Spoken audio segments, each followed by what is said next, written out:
There is a time for everything. Healing is a process, not a switch.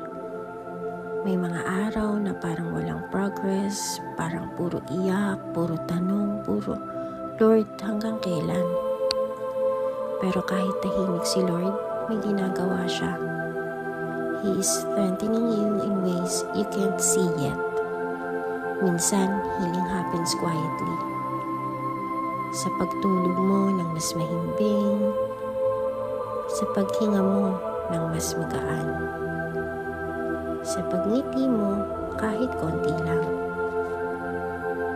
Hindi ka iniwan ni Lord sa sakit. He's just taking His time.